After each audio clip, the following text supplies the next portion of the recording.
listening to the AFTERBUZZ TV network, now the largest new media platform on the web, and your #1 source for after-show entertainment. Very good, Dean Johnson.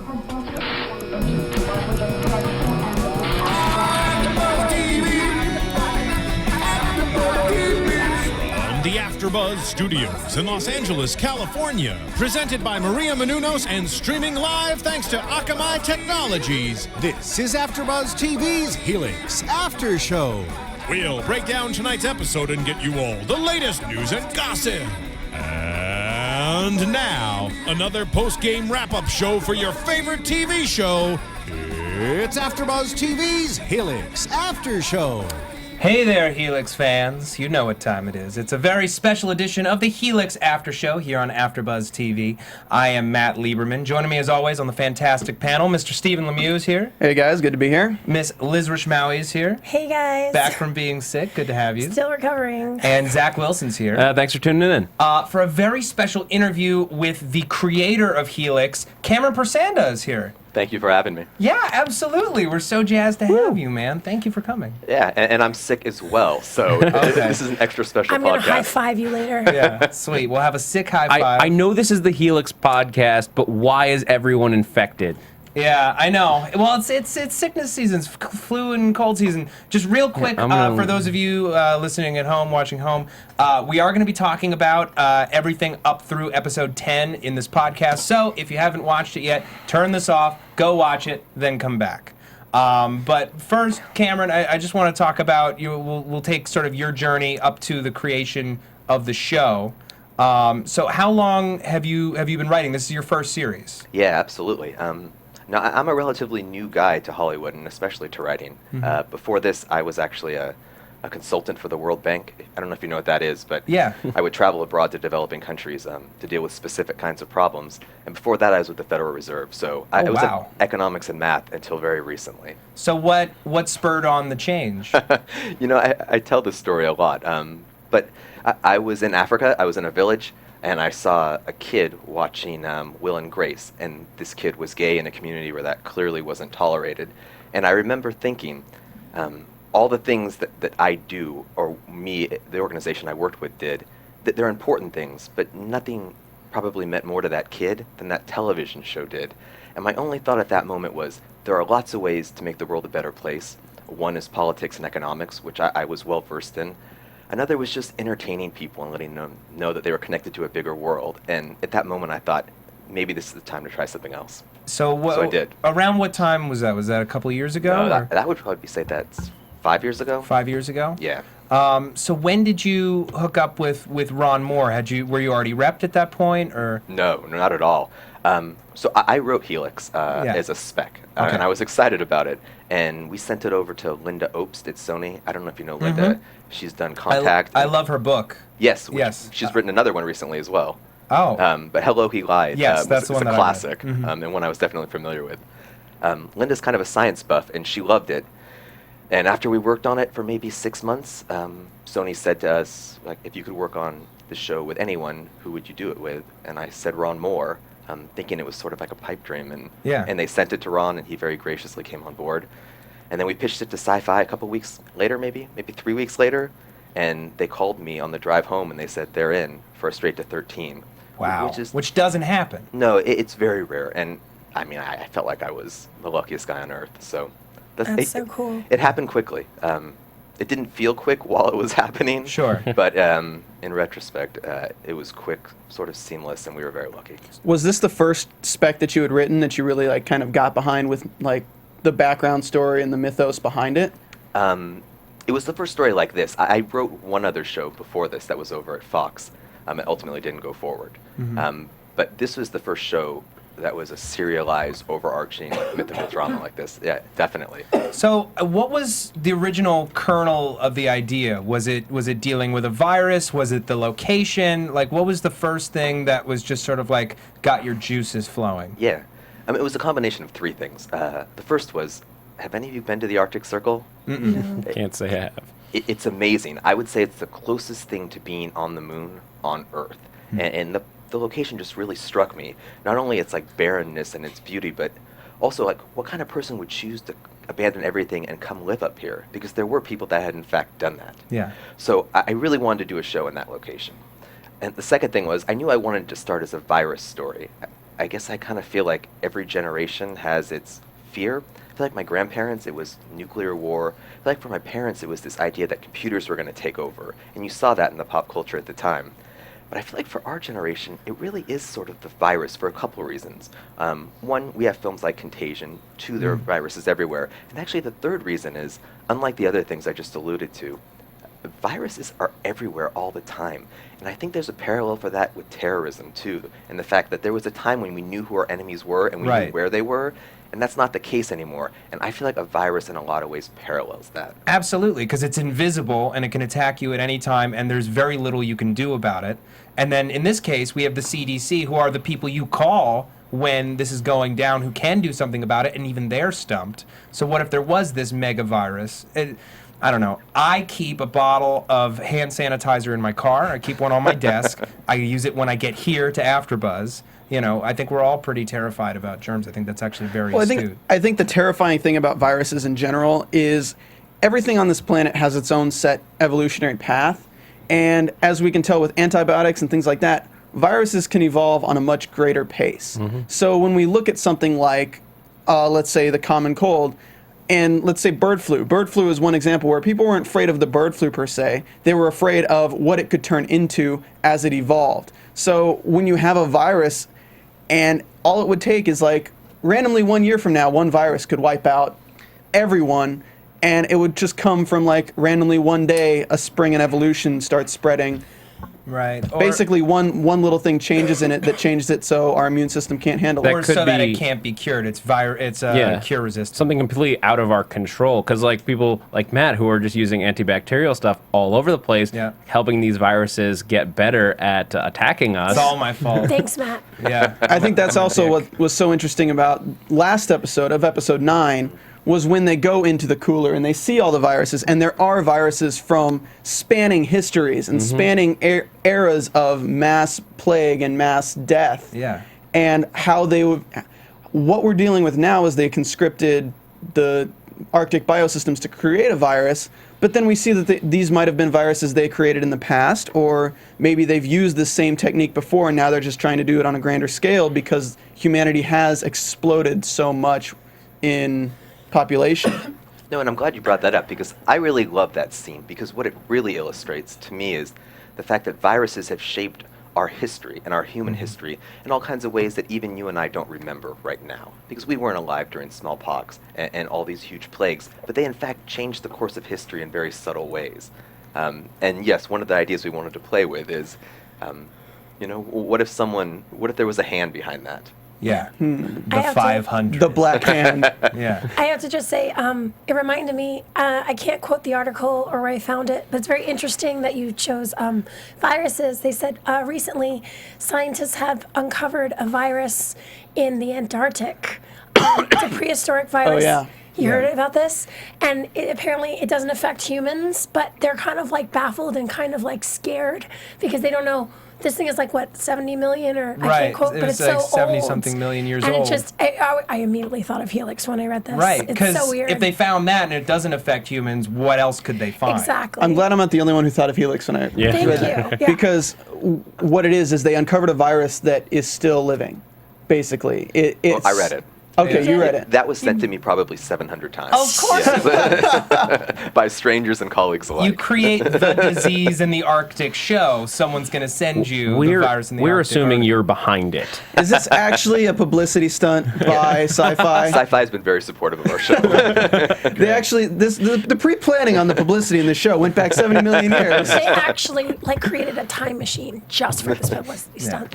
Now, I have to ask, so when you went in and you pitched the show before they brought it up, how much of the mythology had you come up with? Were the 500 even something that was even a glimmer in your eye? I know when you're pitching a series, they want to know what it looks like a few years down the road. And one of my favorite things in watching the show as it started was like, this seems unsustainable. how could this show continue for years and years?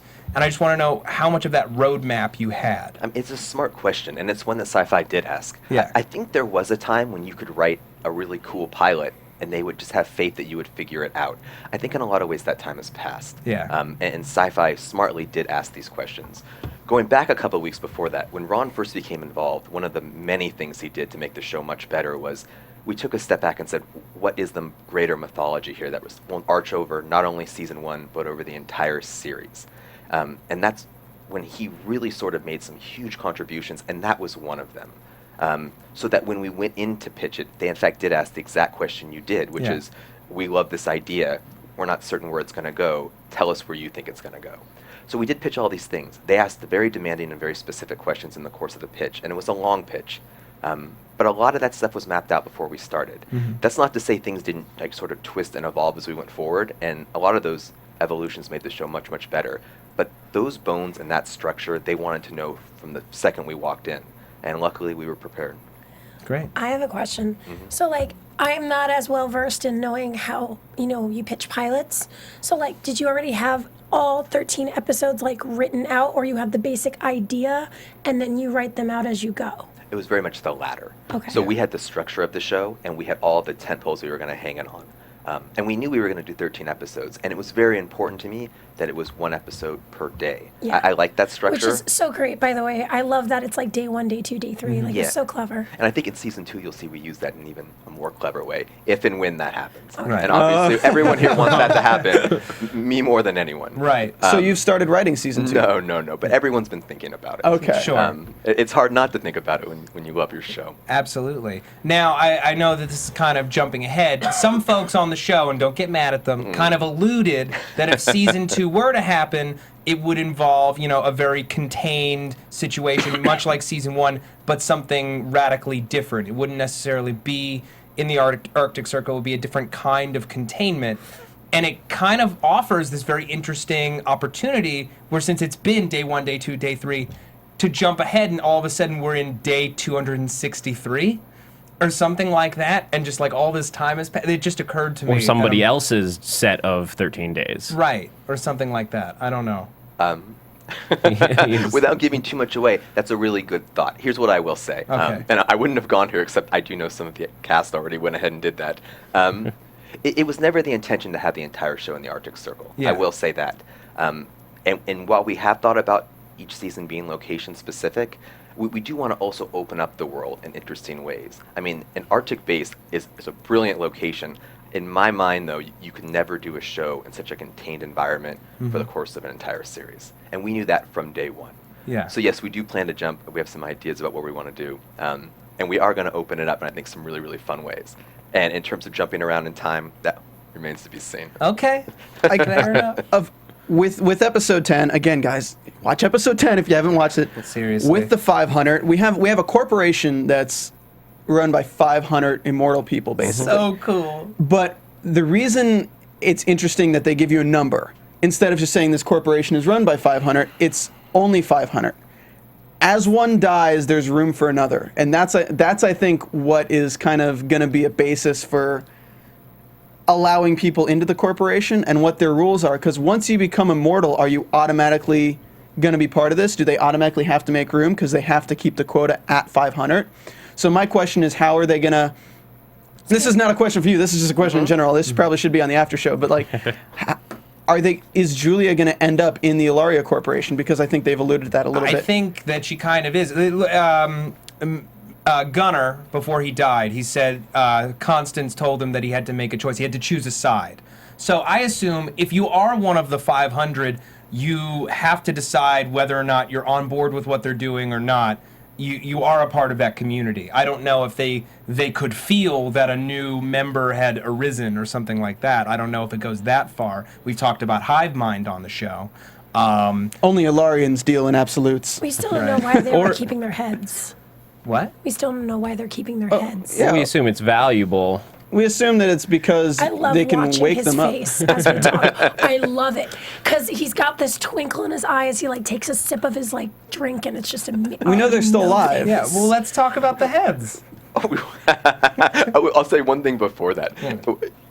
it's just as enjoyable for me to watch you guys talk about it. One of the best things about creating a show is sitting with your friends in a room while they're watching it and watching their faces as they respond to things. I think that's probably one of the great joys of writing for television, period. Absolutely. As for the heads, that will come forth. Okay. In this season? Was there any big reaction that somebody had that is your favorite moment that you like watched a friend just like freak out over one particular thing? No, but I would say anytime the Ziz, as you guys really own that more than we do. I'm going to give you guys complete credit for that. Anytime there's a jarring moment and someone sort of sits back in their chair, to be able to evoke that on a television screen is a great, great thing. There was a time when movies owned that kind of space completely. Every moment like that I kind of love. I think we would be honored if in whatever future scripts lie ahead, you actually referred to Make a nod to it. like, please. That would be amazing. I like that you said that. We actually had John Taffer in here yesterday for an interview from Bar Rescue. And the way he explained business and the way he was explaining things is that he's not in the business of television. He's not in the business. He's in the business of reactions. And using it as a food reference, he was like, you're not selling a dish to someone. You're selling that reaction. When they get it put in front of them, you want them to be like, they either have that or they have nothing. And when you have a show, it's kind of similar. It's like you're selling a reaction to somebody. You want them to be selling an experience. Yeah, well, I'm using the analogy he used. You want them to be engaged. You want them to be like, what? Yes. So like when he pulls out the thing and strangles Sutton, what? When you find out that Meeks is a twin, like you want these things. When Julia saved the samples of Narvik after they burned the whole thing down and the samples are still there, we'll get into that. So how much? I want to know how much, in a creative aspect, how much do you have creative say on these twists and things like that? Do the writers bring them to you and you kind of go like, no? Or do the writers think of them? Or do you really say like, this is kind of where I want this twist to happen? No, I would say very much that we have a collaborative environment in the writer's room. I think every writer contributes to every episode. And that's kind of one of the great things about this particular show. Yes, we have an idea of where each episode, what things need to happen in order to keep the story going forward, but a lot of the twists and turns come up very organically in the room, and they come up from all kinds of places, all the way down to even the assistants. So, no, we're very like open to that, and I think that has made the show better in terms of the little twists and turns. One thing I'm always sort of surprised on, which is why I think it's good to sort of foster that sort of collaborative environment, is sometimes you think the moments people will be talking about are not the ones, and sometimes it's the smallest things that really sort of make the audience alive, and those things can come from anywhere. So when I'm talking to people and they get really excited about like the sawed down teeth, a small thing in my mind when I came up with it, but there's some portion of the TV audience that really latched onto that idea and loved it. And there are lots of little things like that that I did not create, which had similar or bigger responses. Yeah, and I think it's what we really enjoy about the show is that it's those little details that just show such a deeper world behind it all. That have us asking all these questions even when we still don't know the shape of the series. Like that's what one of my favorite things is. It really subverted expectations. When you come into this pilot, you think it's one thing, but then much like a virus, it transformed and became something else. Yes, and we hope to keep that up. That's great. Throughout the entire series. Hopefully have huge paradigm shifts. Every time you think you know what the show is, it won't be that. That's our intention, at least.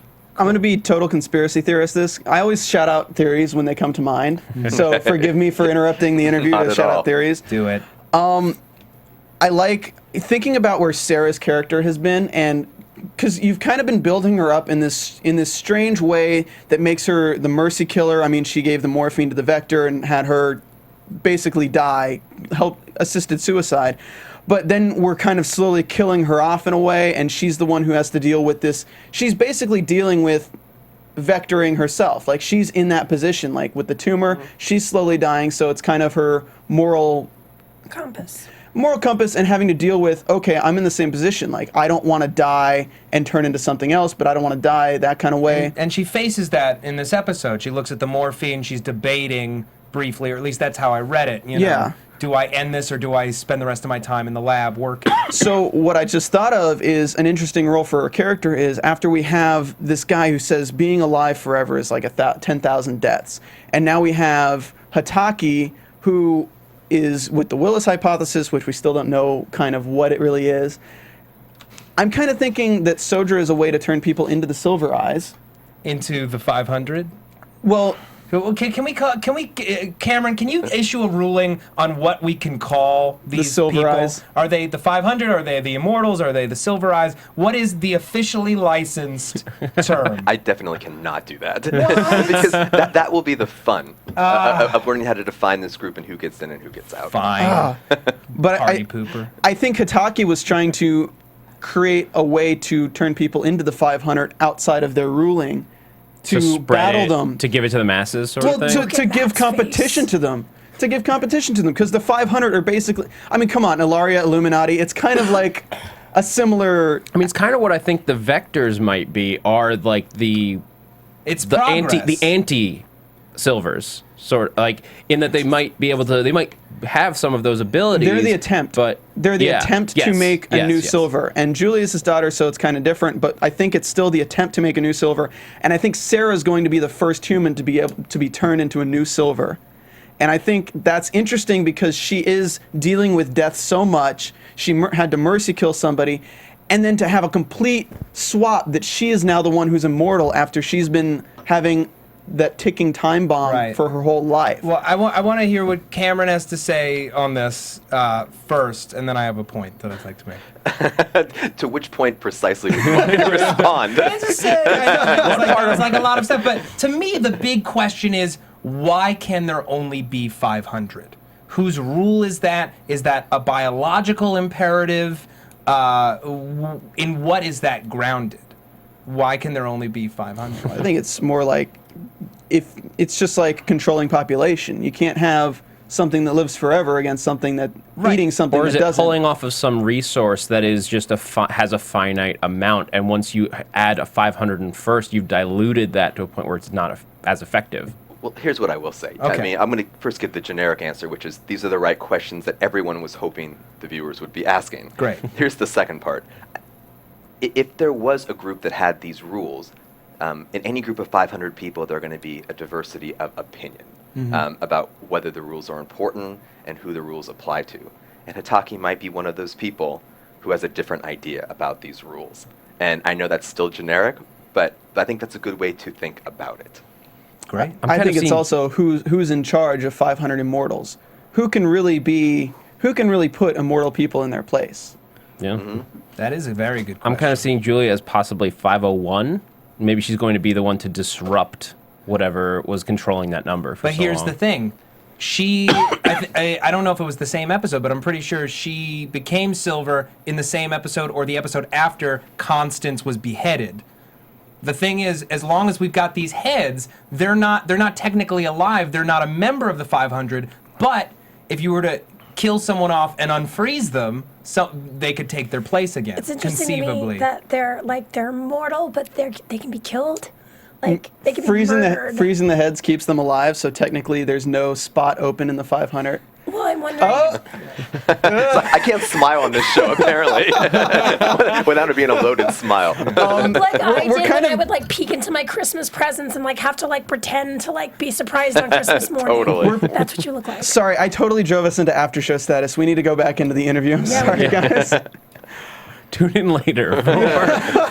For the good stuff, come back in 4 hours. I know, right? For the juice, because you can't give us too much. I know. So you're telling us a little bit about, this was your first time at Comic-Con. And going to Comic-Con is your first time as a creator of a show with such... Which hadn't even premiered yet. Correct. Yeah.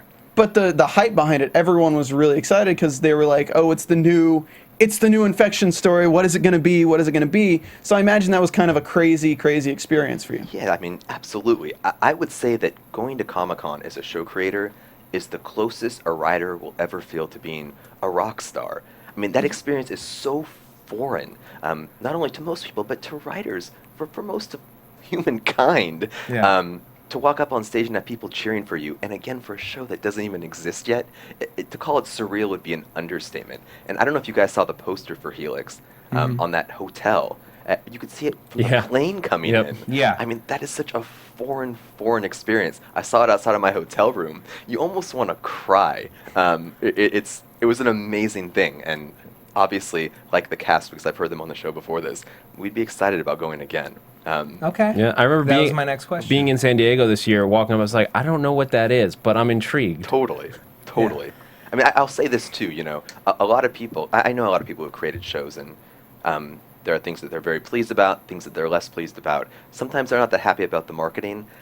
I was thrilled about our marketing from start to end. I think Sci-Fi did a brilliant job starting at Comic-Con, and even things like that little box right there, which you probably can't see, but it's really really cool, brilliant and like iconic imagery. The exploding Ziz out the back. Totally. You know, play God, pay the price. Yeah, I'm actually curious about that phrase. Was that was that the marketing department, or was that from you guys? I'm going to give the marketing department credit. I mean, we talked about these things, and these themes were everywhere, but they nailed that. And when we saw it, we were. Sometimes you're a little bit nervous before you see these things. Yeah. Because, could have said Ziz everywhere. Right. Which I still would have smiled and been okay with. Yeah. But when you see stuff like this, you're like, wow, that they get what we're trying to go for. Yeah. And they nailed it. Great. In this case. I want to go next year. If you guys are there next year, I want to go so bad, but it's already sold out. Well, we were discussing when Neil was on the show about going as a group cosplay Vectors. as Vectors, and we would love that. He would be our leader, of course. You know. And he would do it. He's a really good guy. He is so fun. Yeah. His jerking acting in this last episode was crazy. Yeah. Like I love the way that he plays his Vector, the like barely contained rage, and then also the tenderness that we get towards the end of the episode. He still has his humanity. Yeah. Now when he was on the show, he was talking about how his role kind of evolved over the course of the season. You didn't know necessarily whether or not you were going to keep him around at first. How did that change? Well, I mean, I think I heard him say that, and that's half the story. Okay. What I would say was, his character was actually two characters when we first started, and one was going to take a similar arc to the one that you're seeing, and the other one was going to die, sort of like he alluded to. And when we folded them together, we sort of realized that Neil was the guy who could do all of it. And, he does. I mean, if you watch Neil act, I think one of the things he does very, very effectively is sort of convey emotion without speaking. Yeah. And I don't know if you know this, but he was actually on one of the Assassin's Creed games. Yeah. And you could see it in that, too. He's just very good at emoting without speaking, and I think he does that really well on our show, too. Absolutely. So he was the right guy. And once we had a lot of confidence in him, it was easier to have confidence in folding those characters together. So getting into even Mark said that he was jealous. Like if he could do anybody else, he would love to play Peter. Yeah, I mean, I can genuinely say when I would eat lunch with Peter, between takes, it was like nauseating. Like I actually wanted to say, "Can I just eat by myself today?" And he's like, "What? Why? I thought we were buds." Well, that's what Mark said too, because he said he would just start like, "Hey, hey," and he'd just start peeling it off. It was disgusting. Can we talk a little bit about the Vectors without giving too much away? So I want to know, what was your original conception for what these things are and how they think and how that may have evolved over time? I know you can't necessarily give reveals away, but can you tell us just sort of from the genesis? Yeah, absolutely. So we always wanted these Vector-like things to be on screen, and like most people, I watched The Walking Dead at the beginning, and I thought, not only is this show a big hit, it does some things really, really well. But we weren't The Walking Dead, and we knew that from the beginning. And the way I always thought about these Vectors were, they're the human embodiment of a virus, and they should behave the way a virus does. Before I ever wrote this, I read a bunch of books on viruses and thought about how to sort of personify them in various ways. So that's how it was very, very sort of different than The Walking Dead. Again, it's a good show, but as the seasons go on, a lot of times I think, I'm not so scared of the zombies anymore. I feel like the humans have a pretty good handle on how to deal with them. But I always wanted these guys to not only be aggressive and act in ways that were a constant threat, but also be able to evolve so that every time we thought we figured it out, much like a virus in real life, you can't. I think that's how we can sustain this series, because every time they think they have a handle on how to control this, the viruses will be different. So it's similar to more of a Resident Evil aspect in a way, because like they evolve over time into new and different and more dangerous and more volatile creatures. Yes. Okay, because we see that in Neil's character, that he's now this intelligence wielding this intelligence-wielding vector. He can still talk. It's very difficult, but he can still access those parts of his brain. And he's not pure virus. He's not just personifying a virus. His latent emotions are still there. The memories still exist. Why is he different? That remains to be seen, but he is different. Yeah. And actually, one of the great things about the episodes that we're coming up to, and that we're starting really with 10, is that there's a reason why this is happening now, and all the characters we've kind of talked about are different in small ways that will make them important. But the important thing is, yes, he is different, and you guys have already picked up on that. The question will be why, and how is that important? Okay. I think I just got a little hint, maybe. Maybe, what if Peter knows exactly what Hiroyuki is and knows all about Ilaria? What, you mean like before he got infected? Like he found out? Yeah, no, like he's been in on it. Like he knows exactly what Hitaki's goals are, and that's why at this point, this is the point in time where he volunteered to take the experimental drug because he needed to become. They needed someone to become a silver. Or something. You're saying you're saying you think he volunteered? Like, I mean, yeah. I think somebody needed to become a silver to throw off the balance for some reason, and I think he took that upon himself because he knows what's going on with Ilaria. So then what's his incentive to lie to Alan about the fact that he was just a lab assistant? I don't know that. So I mean, like, because there's a lot of lying on this show. Yeah. Especially between Peter, Alan, and Julia. Yeah, well, there's Hitaki. a lot of lying there. Yeah, Hitaki is like, he's the master liar. Like we saw in episode 10, he just like reacts with a lie. And it's like, it's what makes that character very brilliant, is that he's just like, he's been living in that lie world for so long. Now he's having to tell the truth, and it's uncomfortable. I want to ask a couple of things. Will we... First of all, is the reason why Peter different, is it something that we've already seen but we haven't connected the dots? Are the clues already laid out, or is it going to be a new piece of information? Because like on this show, we've talked about, was he infected with both Narvik A and B? In the pilot, we couldn't remember. We couldn't be sure.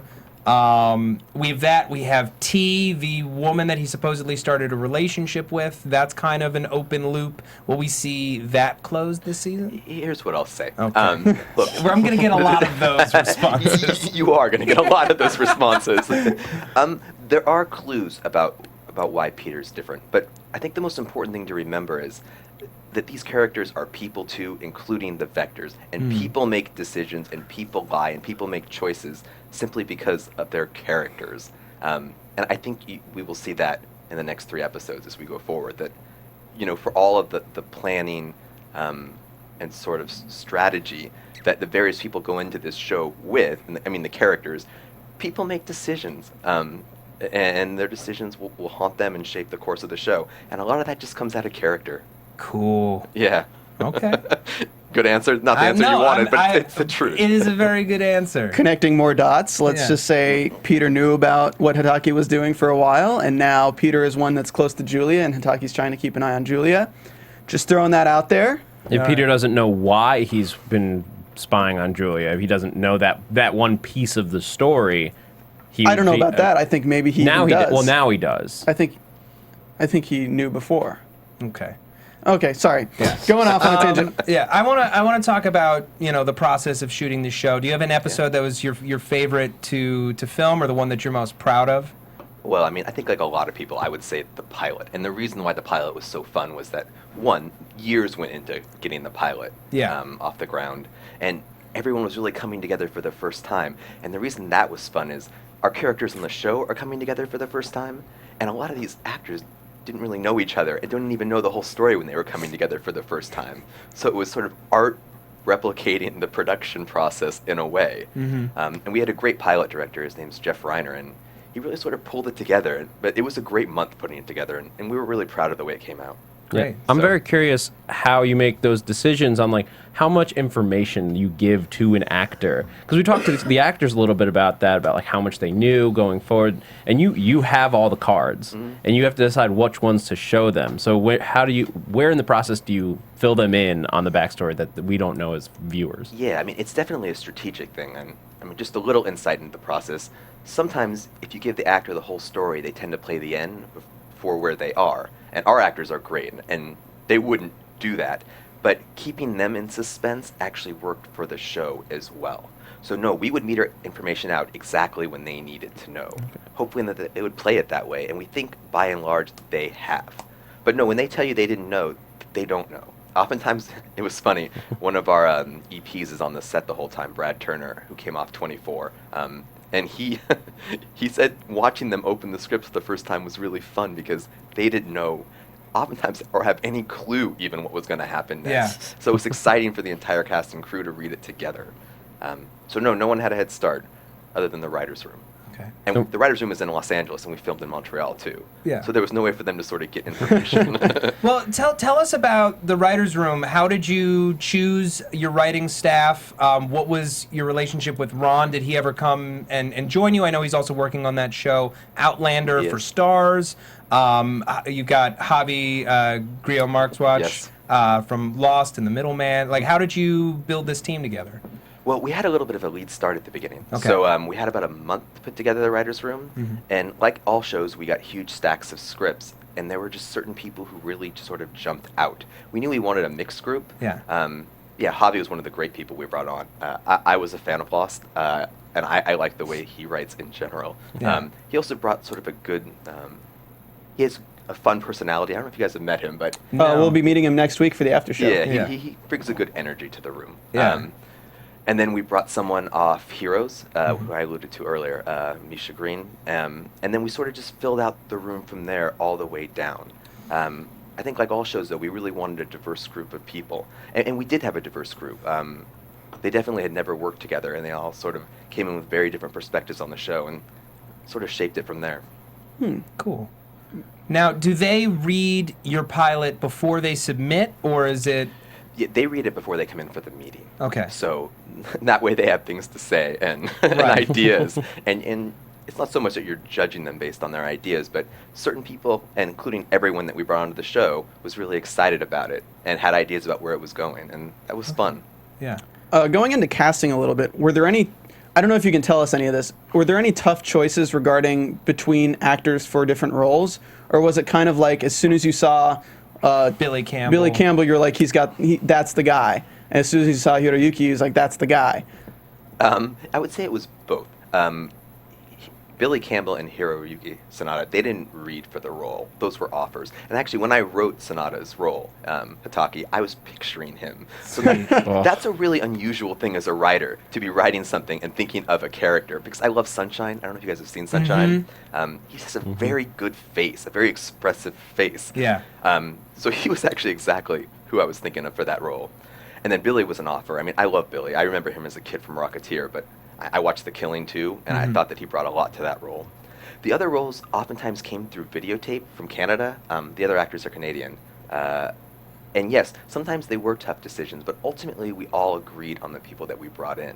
So it was a tricky process because you get hundreds of these reels and you would watch them at night, but the people that we ended up going with really, really stood out. So we were thrilled. What was fun, though, was when I flew up to Montreal for the pilot, I had never met some of them. And that was sort of a really fun experience because even if you see multiple reels, it's not the same as meeting someone in person. But I think we made the right choices. So. Can we talk really quickly about the decision to kill off Doreen? She was a fan favorite early on. She, popped in the pilot. Yeah, of course. She's actually waiting outside the door to beat you up. Cat Lemieux couldn't beat up anyone. Yeah, you killed off my relative. Yeah. Your next was she always envisioned as sort of a sacrificial lamb? Like we needed some death early on to like make it feel like anyone could go? The short answer is yes. Yeah. Her character was created to die, and we knew when she was going to die from the very, very beginning. We expected the audience to like her because we liked her, and even the press stuff I've done with her, she's just extremely she's just kind of charming, and she's very easy to love. But we wanted a character who was easy to love. Hopefully, that you would be angry and so we could kill her and provoke a strong reachon, and we got that. Yeah. But she's great. I mean, I really like her. Yeah.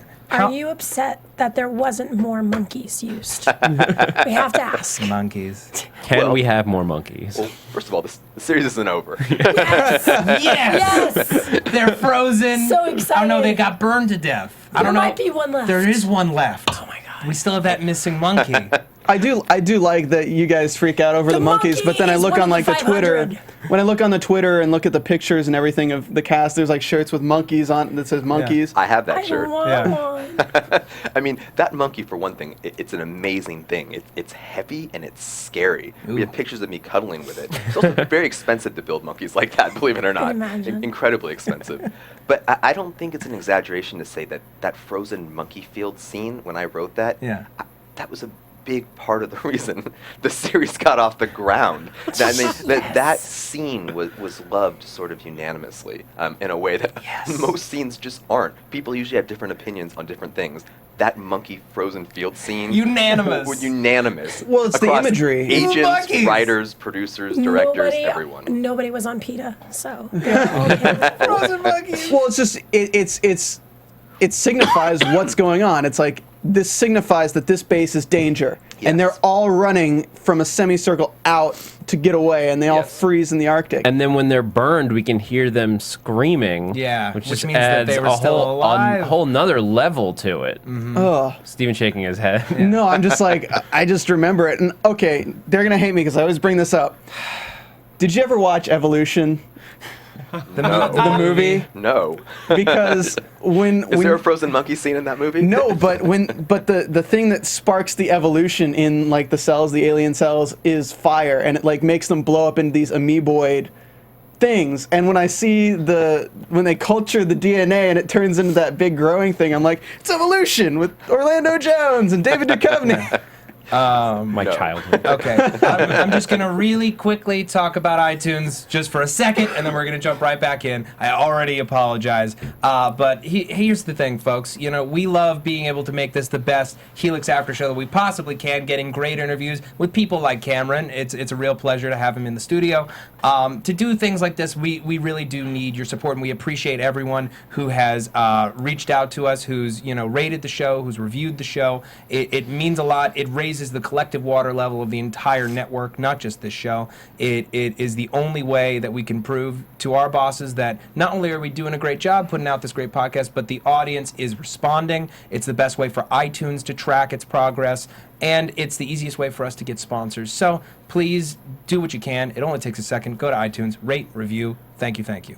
I just want to say, I love this podcast. If I didn't, I wouldn't be here. I have not done this on any other podcast yet, but I think these guys are great. And I really mean that. So do what he says. Thanks. Thank you. Do what he says or he kills Doreen again. Yeah. Do it or he kills Mixa. I will kill a different character every week until you guys all sign up. If you guys think that George R.R. Martin Yeah. is somebody to fear, you have not met Cameron yet, because it will go down. I don't know. That sounds kind of cool. I like having a showrunner in our corner. This is pretty cool. We're gonna have the Sarah and Billy red wedding. Yeah. Okay. But she'll be immortal, guys. It's cool. Yeah, that's fine. Okay, I want to know. I have a Sergio question. His journey's been when I think of the most rewarding parts of the season so far. How much does he know about Ilaria? I don't know that he's aware that they're immortal. I think he just knows that they're powerful. Well, it's a really good question. It's one that we even thought about a lot. Right. The answer is he knows some, but not all. And as he grows to know more and more, he'll shift again. I mean, one of the reasons I really love his character is you never really know what side he's on, but he never really knows what side he's on. He's going through a real sort of transformative experience. I would say for the first time in that character's life. And I think that's why Mark really sort of loves playing the character.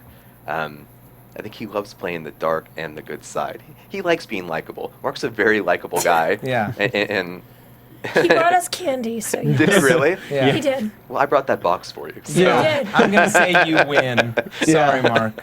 Yeah, we can't eat the gonna box, fight over but it. we can keep the box. Yeah. That's actually interesting that you say that. With he's changed and he'll change again, because that kind of reminds me of the Silver Eyes we found chained up, where he had Gunner. to choose a side. Gunner had to choose a side, and what that kind of means is that there is a reason to choose the side of the 500, and even if it's like maybe the greater good or maybe it's money, we don't know what that motivation is, but because there's information we don't know, I mean, let's say Mark and Ime, let's say Sergio finds out that the 500 are actually working towards some greater plan that's for the and there's a reason behind it that makes sense, and he switches again.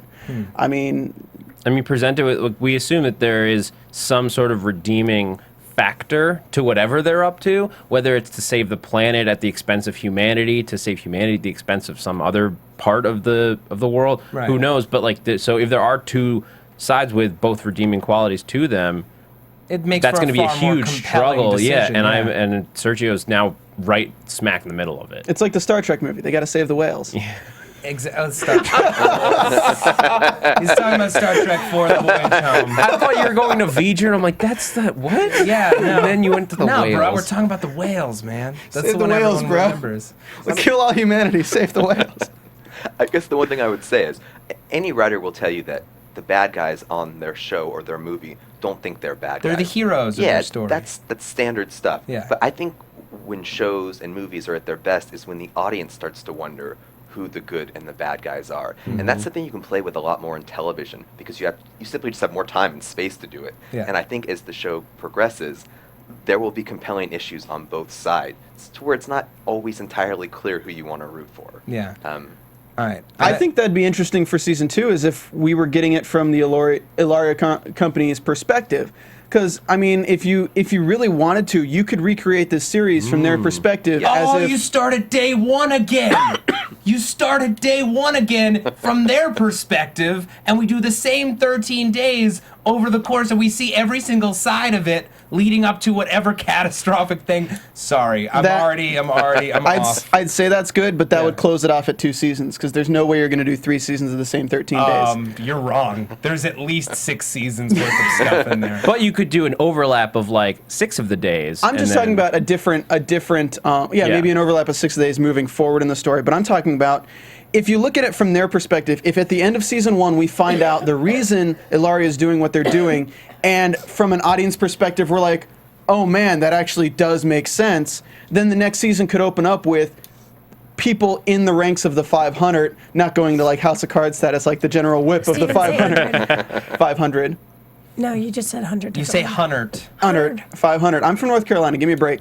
I love it. Then it'd be interesting to see the audience's perspective as if the next Hataki or the next CDC are the villains because they're trying to prevent this end game from happening that's for the betterment of the human race. Yeah, and what I love about that is like you're talking about Lost a little bit before. I was a huge fan, and that's what I loved about like characters like Ben Linus and the Dharma Initiative is that they're not bad or good. They're complicated people and a complicated organization that has confusing motives for everybody involved. Yeah. What is the Willis hypothesis?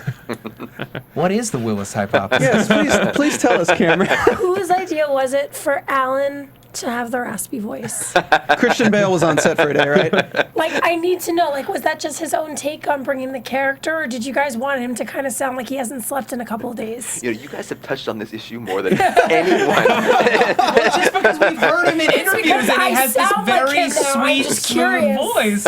Ordinarily, he's putting on a voice. We heard his regular voice when he was in the truck on episode 10, though. You could tell that he wasn't doing the raspiness. Oh, yeah, that's true. Oh, God. So 2 things. One, Billy. Billy came up with it himself. Yeah. But I think what it kind of shows is there's a certain desperation to the situation, and there's a certain sort of exhausted. Yeah, definitely. And it will build up, and there will be moments when he will sort of explode. It's a funny thing. Me and Jordan Hayes, one of the actors on the show, who plays Sarah Jordan, we drove down to San Diego last month to see his play. And it's funny when you see him up on stage, I identify him so much as Alan Farragut, this character I created 2 years ago. Right. That when you see him playing someone else with a very different voice, there's a part of me that's like, you're not doing it right. Yeah. Like, well, what are you doing? What's wrong with Billy? He's just laying a stinking load of crap up there. And the reality is, he just has tremendous range as an actor. Yeah. And this is what he chose to do here. That's great. So. Yeah. Oh, man, I had another great gotcha question, but now it's gone. Why are you? He's loaded up on cough syrup, and you're trying to go the gotcha question on this show. I know. I'm being. I think I'm not being entirely fair, but I'm trying my best. So I'll ask a filler question in the meanwhile. Sure. Oh. We have to figure out a song for when Grillo's here, or the writers are here. So the Helix the Musical. What song should we create a Helix the Musical song with? I don't know. You guys have been doing such a good job so far. I almost don't want to get involved in this process. Really? They all like wind up aborted halfway through. Oh, I'm on a boat was great. There we go, Zach. That See, was brilliant. It worked. That made my day. Yeah. All right. I have to ask a question because it's come up on the show a lot, and this is, I think, is going to make Stephen very happy. The fusion chamber that was shown the first time they went down to level R, like this is episode 2 or 3. Is that ever coming back, or was that just a thing? Over the course of the series, yes. Okay. It will. I mean, I think what's important to take away from that is this base has a history unto itself. Mm-hmm. The Ilaria Corporation has a history unto itself. And Ataki, at this point it's very clear, isn't doing exactly what he was supposed to be doing. Yeah. But there have been various agendas of the Ilaria Corporation over the years, and that fit into one of those agendas. I think the most interesting part of that was when they tell us last episode that they put the base on top of an older base. So it means that Ilaria has been working with an Arctic base for so long. For generations. So that kind of opens the door for other governments involved and everything. Like, you never know. And then we have that second base nearby that they were right, the also involved Echelon with. listening station. Well, wasn't the base underneath, wasn't it like a Russian bunker or something like that originally? I believe it was a Russian bunker, but that doesn't mean that the Ilaria was not behind it. But that's what I'm saying, is like partnering with the Russians during the Cold War and taking advantage of their resources to forward their cause. And I mean, we have both Hitaki and Sutton clearly from different backgrounds. Right. So this isn't like, oh, it's a out of like Russia. They're all from Russia. Based on Cameron's expression, I'm going to say we're wrong about it being the Russians. Well, I think viewing it as Russians or viewing it as Japanese or anything like that is wrong in this situation because, I mean, I think it's safe to say major heads of every government are part of the 500 at this point. I mean, if you're going to look at it this way, I mean, there's no way to deny that. Sitting in this room is like playing poker. I didn't think I've been staring in your face. I'm like, does he have a talent? But see, I'm looking at Matt and I'm looking at you, and I think you're just reacting to Matt's grin. Matt has a very expressive face. That's true. Matt could be an actor. Yeah. You mean it? Yeah. On this show, only a vector. But on other shows... Extra status. I'm kidding. Don't kid with me here. I do act. This is a thing. I'm kidding with you. Damn it. You have a very expressive face. Thank you. You do. Thank you. What were we be just the talking about? happiest vector. Right? We were just talking about them having positions in greater power. government, and they allude to that when they say, oh, well, if they die, we have people set up in place for that. And that makes me think that even people in the CDC are part of Ilaria as well. This could be like almost like a Freemasons, like conspiracy style, like secret organization that's running not just like whatever they're doing down there, but everything. Where you have like this president and this vice chairman in like some country over in Africa. And Julia knows everything, is what we were told. So like, we don't know what caused her shift in episode 10, but maybe it's memories that came back to her. Maybe there's more information that she didn't know beforehand. Maybe she was on her mother's, or maybe she was against what her mother and father were doing. We never know. That's maybe getting. Her mom's ahead. What? Oh, maybe her mom's still ahead? Yeah. It's because Sutton's the one who took out her mom because the doctor betrayed her mom to take her out. I will say one thing about the heads. Heads, to me, are the scariest thing on Earth, but I can't take credit for that idea. If you want to see the scariest version of severed heads, you need to watch Return to Oz. Have you guys seen that movie? That movie is messed up. Nightmares for years. Yeah. It's not a children's movie. My parents thought it was apparently at that moment So in time. many parents did, Yes. and it scarred a whole generation. I completely agree. Yeah. I think there is a whole generation of probably TV writers who walk around still having nightmares about those scenes. I want to see it. If you like severed heads, It's so messed up. it's so messed You up. will I love love it. messed up things. So the idea didn't come from Futurama? No. Another good show, but no. All right. I'm gonna ask a couple of will we learn ... this season questions. Okay. So that we're not asking directly. Mm-hmm. Okay.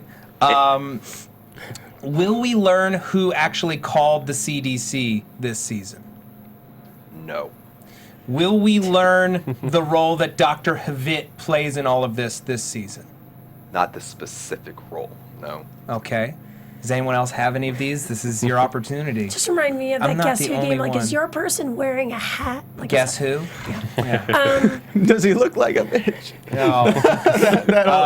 From Pulp Fiction. Yeah. Okay.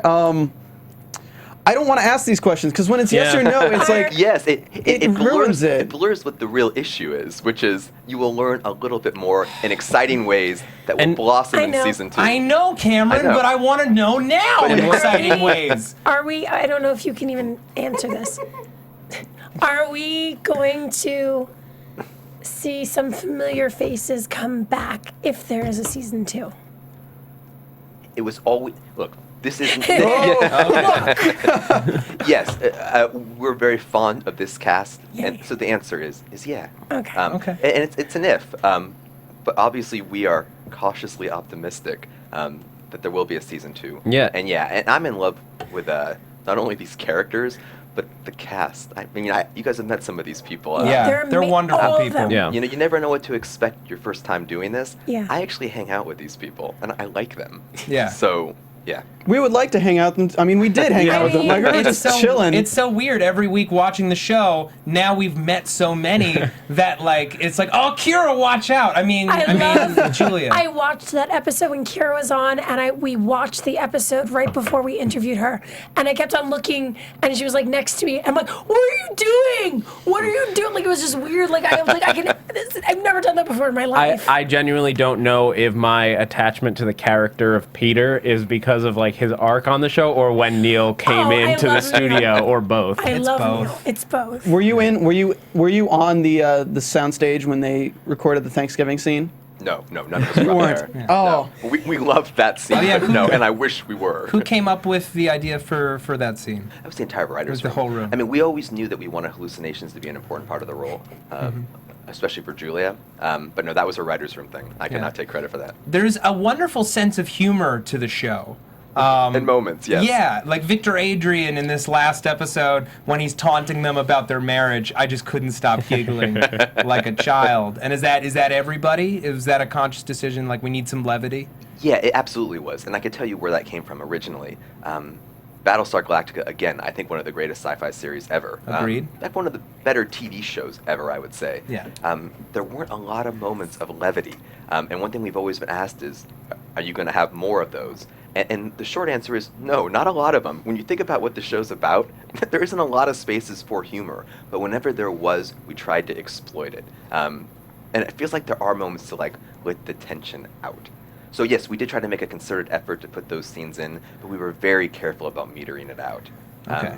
Whose idea was it for Dr. Jordan to say, please sleep with me, Alan? I'm sorry. I'm sorry. We were talking about this before the show. Yeah, I heard it on the podcast last week.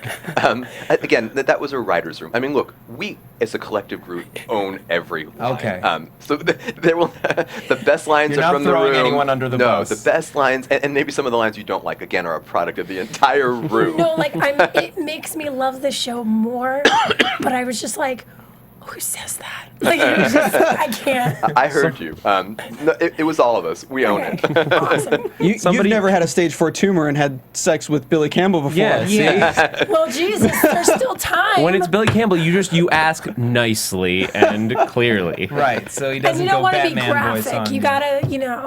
Hey, you know what? She's all about the work. She's very smart. I mean, she likes she knew being wasn't love polite. yet, you know. Have so. you ever been drunk and said something out of character? Yeah. I'm always in character. You're always in character. She's even when always you're in drunk. character. Well, She's that's very impressive. Very good actress. So we talked about this a little bit before the show, but we have a theory. I have a theory. I don't know who's on board, who's on the Stephen train with this theory, with the Greek gods and going back to that. I love this theory. And we talked on it a little bit before the show of what your inspirations were for, you know, because you love history. I'm assuming at this point, like what kind of were your inspirations for the areas of history that you wanted the show to go through and to reference? Well, we never thought about it as specific moments in history, but here's what I would say. I'm a huge fan of Greek mythology. As a kid, it's hard not to be. Yeah. It's just so foreign to anything we know. And, you know, I've been in India a lot, and in the Hindu culture, they have hundreds of gods. And even in my own religious upbringing, which we touched on a little bit before we started, but I was raised with my father as a Muslim and my mother is a Jehovah's Witness. Mm-hmm. They have very different, radically different perspectives on religion, and it definitely shaped me. So I would say that Greek mythology, the Bible, all those things, there are elements of that in this show. Mm-hmm. But we're not the first sci-fi show to do that either. Mm-hmm. I would say Battlestar had elements of religion in it too. Absolutely. And so do we. But when I hear you guys talk about those things, I guess what I would say is we loved that stuff too. Okay. And that's about as much as I'll get into that. And off that real quick, the eyes are huge symbolism in this show. We have water, which is a large symbolism, and then we have the eyes. And Is water a symbolism? Because I feel like it was in the first episode. But I feel it's like the first episode, and then it was brought up in episode 10 when he's like, we can survive with so many days off water, blah, blah, blah, blah, blah, that kind of stuff. I don't know it for quote, that's why I said blah. But the eyes, because going back into Greek mythos and going back into mythos in general, eyes just are a piercing factor of any character. So was it originally your idea to have the silver eyes be part of it? Like to have the eyes be the defining feature of telling these people apart? No, that is one thing that I definitely did not come up with myself. What we thought about was what would be a good visual manifestation as a way to show it, but also an easy place to hide it. And I think you can make an argument that eyes are the hardest thing to hide, and yet we sort of found a way to hide them. I will say one funny thing on the production element of it. We were talking about making contacts for everyone, and it turns out colored contacts are extremely expensive to make, and two, we can't really share them between the actors because that's disgusting. That was the consensus, that was completely inappropriate, regardless of costs. But it was a conscious choice to make the eyes. We came up with that as a room, and I think it works well for the reasons that you're seeing, in that you can remove sort of the cloak very, very easily, but you can also put them back. That was the idea. I'm curious, were there other options that you like toyed with, like right up to the end before you made that decision? There were other options for everything. We really talked. They were going to make them redheads. No, I can say with certainty that was never a thought. Okay. So in this episode, when we're with Gunnar, he talks about a little bit the genesis of how they became these immortals. He said they found this secret, this miracle. Rebirth. Well, rebirth is painful, but he says that they found it. It wasn't something that they weren't born this way. They became it. Is it safe to say that they were once human? I would interpret that in the loosest possible way. Okay. It's more of a metaphor. His entire speech, I would think of, is a metaphor. For the series as a whole. Found can be discovered. Discovered through science, discovered through. It's just like Sarah found the fact that the DNA reverts back without the particles on it. Like it basically turns it into the DNA of a child just born.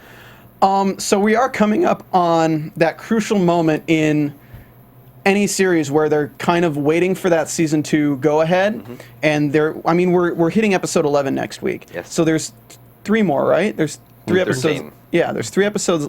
11, 12, 13. Yeah, 3 episodes left.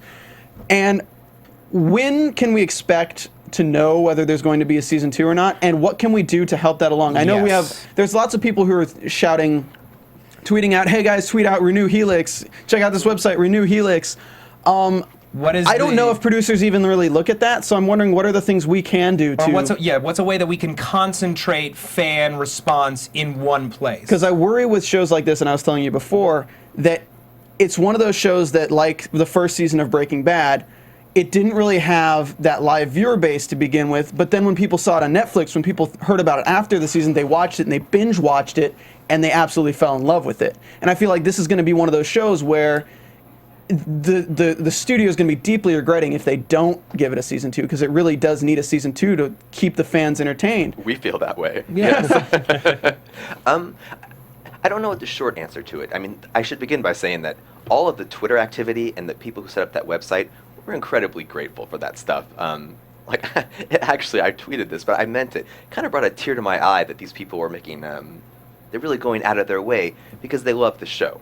As producers, I mean, we all want the show to continue. Yeah. At this point, I feel like the best thing that we can do is get one friend to watch it. Okay. If everyone can get one friend to watch it for these last 3 episodes, it'll give us that bump that I think push us over the edge. But I think again, to echo the words I used earlier, we're cautiously optimistic. We have a lot of reasons to think that we're going to be good to go. Great. And part of that also is just doing stuff like what you guys are doing. So I don't have a targeted plan. Well, and always that reminder to not just watch, but watch live or as close to live as you possibly can. true. Yes. Watching live and then day +1 are very important ratings. Yeah. If you DVR it, watch it within 24 hours. If you can watch it the same night that it airs, even just a little later, huge difference. If a lot of you don't know how DVR ratings are examined by the networks, I'll give you just a brief overview. There's what's called live plus same day, live +1, live +3, live +7. They measure how many people are watching within the day that it airs, the first day after, 3 days after, and the whole week. The most important ratings are the day that it airs. And if you can't do it the day that it airs, you watch it the next day. It is so important that if you DVR it, you watch it as soon as possible. It really does make a difference. Yeah, that's absolutely true. And one other thing I would say is, one of the fun things, and other shows do this too, but our cast is very active in tweeting the shows live, and I think it really kind of adds to the experience. So if you can, try it staying home on a Friday night and watching it. I think it gives it a little bit of an edge that you wouldn't get watching it on a Saturday or Sunday. Having said that, I completely get it, and you're completely right. If you can't watch it Friday, watch it Saturday. If you can't do that, watch it before Monday. Yeah. Please. I have one question for you, though, because you've entered this world of television. You've entered this world of the science fiction series and everything. It's going to get renewed. I'm saying that right now, putting that out there. Yes. But whether it does, are you going to stay in this career? Do you think that this is where you want to be for the rest of your life, basically, is in this niche television, or just television in general, creating shows and working with actors and doing what you've been doing? Yeah, I love what I do. I couldn't be happier. And I'm lucky that it happened so quickly for me to have your own show. But yeah, absolutely. Look, I want Helix to run 10 seasons, and I very much hope it does. But yeah, no, I have other show ideas. I'm incredibly excited about those too. Great. So, yes. All right. Well, then let's get 7 seasons of Helix under our belts, so you can start the production shingle and start making. Well, that actually raises an interesting question. Do you, for me, do you have like a finite goal for Helix? Like the same way that like Lost, they knew we can't go forever. The show eventually has to wrap up here. And you don't want to be Dexter. No, you're right. Does Helix have that point? Look, I know where I want the show to end up. Okay. And I know the number of seasons that in my mind can sustain that. Cool. And I do think it's a mistake when shows run too long. I think the viewers think that. I think a lot of show creators feel that way too. Sometimes there's pressure to extend a show. You can read about that with shows like Lost. You can read about that on a lot of shows. But I think that this premise can sustain a number of seasons. I know how I want to do it. And yeah, there definitely is a plan. Cool. So, it's good to know. I'd love to hear that. Yeah. So Great. Okay. It's how much time do you have? I have as much time as we need. I only have 1 more cup of cough syrup. If you guys notice me swapping cups, this isn't water. There's 5 cups of cough syrup in the advance that I am rotating between. He's just balls to the wall. He's doing it for the fans, now. guys. He's doing it for the fans. And I have to admire you on the job you're doing, keeping your cards Thank you. held up, considering how buzzed you are. Yes, yes. But this is kind of fun in a way. I didn't know the cough syrup could do this. Oh, yeah. Sip and scissor, man. Yeah. That's why they use challenge. it to make math. Play some Wheezy. Okay. So you guys at home don't know what's in these mugs that we always drink. It's actually Ziz. We were actually I was thinking of going to the store today and buying like Hershey syrup, almond extract, and like all the things, and being like, creating Ziz with Cameron Porsandeh. Okay, I think we should all go around the table, each ask one more question, and then we should wrap up. Liz, do you have a? You're gonna start with the person with no voice. All right. Yes. Yeah. I'm gonna think about it. All right. I'm gonna pass Well, Matt, it why in. don't you why Okay. don't you Yeah, kick us off? Matt. All right. I'll kick things off.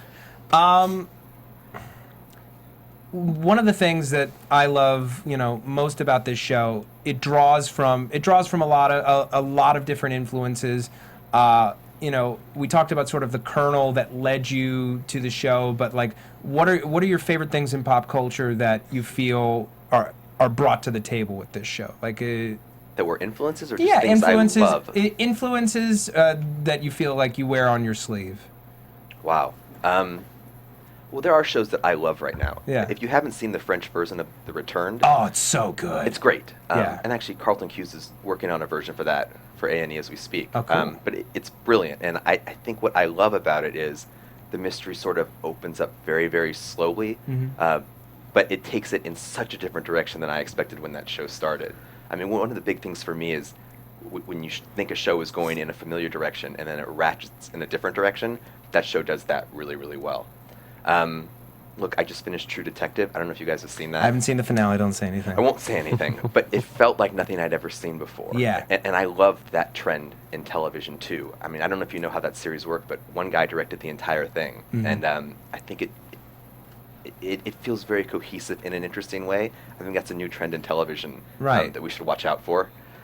People talk about like the novelization of or like series basically being more like novels, you know, like going back to The Wire and how it felt like just one big cohesive novel told in 5 parts. And I feel like having a director like Cary Fukunaga to do the whole thing, you're right, it gives you that sort of long form feel of like I'm getting one complete story with one complete vision, one writer, one director throughout. Yes, Yeah. I completely agree. And actually, to use The Wire, too, you could call The Wire 5 sections of one story. Yeah. Where they keep restarting, but it's really the same story about systems over and over again. And I love that. I mean, look, guys, I think I don't even go to the theater that often anymore. I love television. I think there's a lot of reason to think that it's only going to get better. Great. So I know that's not exactly what you asked, but that's how I'm I feel very at the happy moment. with the answer. Steven? You go, Zach.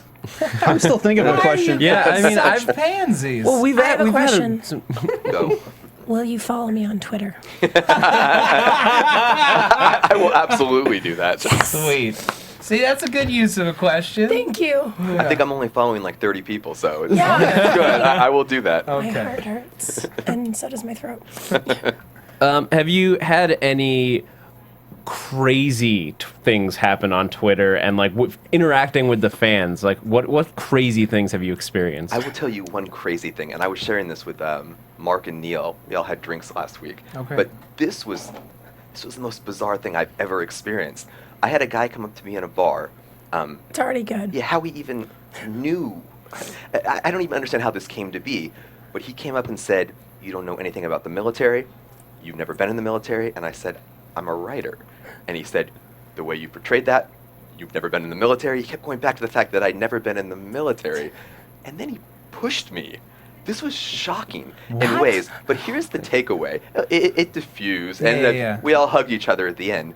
But to inspire that kind of reaction, it was a little bit scary, but it was a little bit awesome too. That someone could have that kind of emotion about anything. Yeah. Completely foreign to me.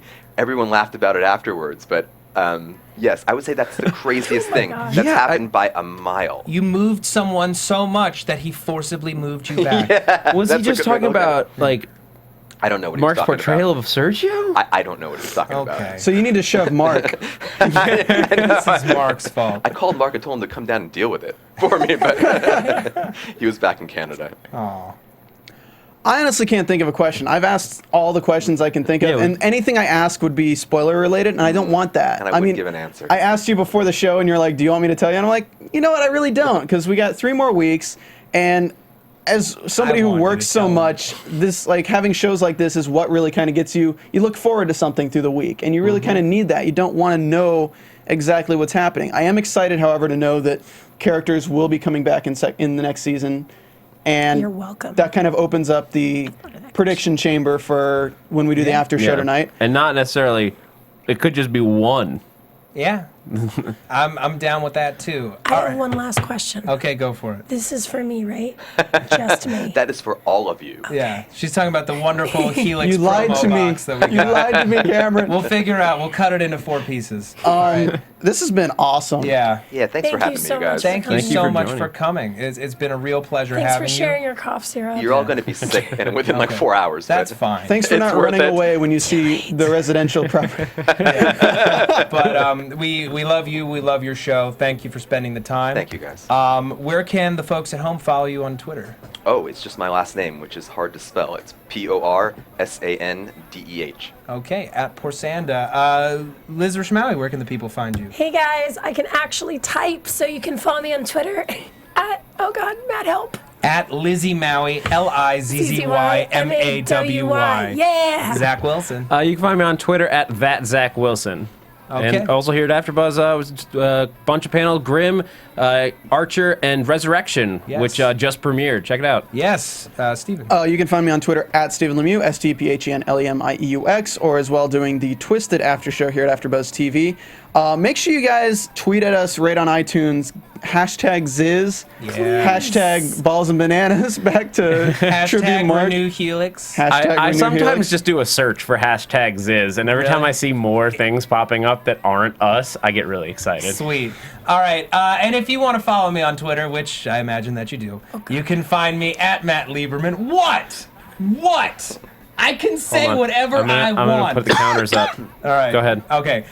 You can follow me on Twitter at Matt Lieberman, MattLieberman. You can also find me here on AfterBuzz TV on Agents of S.H.I.E.L.D., Cougar Town, Justified on FX, Lost Girl also on Sci-Fi, Banshee on Cinemax. I got Resurrection with Zach. I got Playing House on USA premiering in April, Mad Men coming back in April, and Orphan Black in April. So keep your eyes open for that. That's only 9. Yeah, thank you all for joining us. There will be more. That's thank you. only 9. And we will see you later for our... we gotta say, tune into the after show tonight. Yes, and that's what I was then gonna next say. week, you know how to say his name. I don't know how to say his name. Next week we're gonna have Javier Grillo Marxwatch. I don't know if I'm doing that right That either. was really good. I'm impressed because I have no idea. And Tiffany Greshler as well. Oh, great! So we'll have 2 writers in on next week's show. Please download and listen to the episode 10 recap. If you rate 5 stars, I'll feel better. Okay. And tweet us the song choices you want for the Helix musical. Please do. All right. Thanks, everybody. From executive producers Maria Menounos, Kevin Undergaro, Phil Svitek, and the entire AfterBuzz TV staff, we would like to thank you for listening to the AfterBuzz TV network. To watch or listen to other after shows and post comments or questions, be sure to visit AfterBuzzTV.com. I'm Sir Richard Wentworth, and this has been a presentation of AfterBuzz TV. Ziz ya later. The views expressed herein are those of the hosts only and do not necessarily reflect the views of AfterBuzz TV or its owners or principals.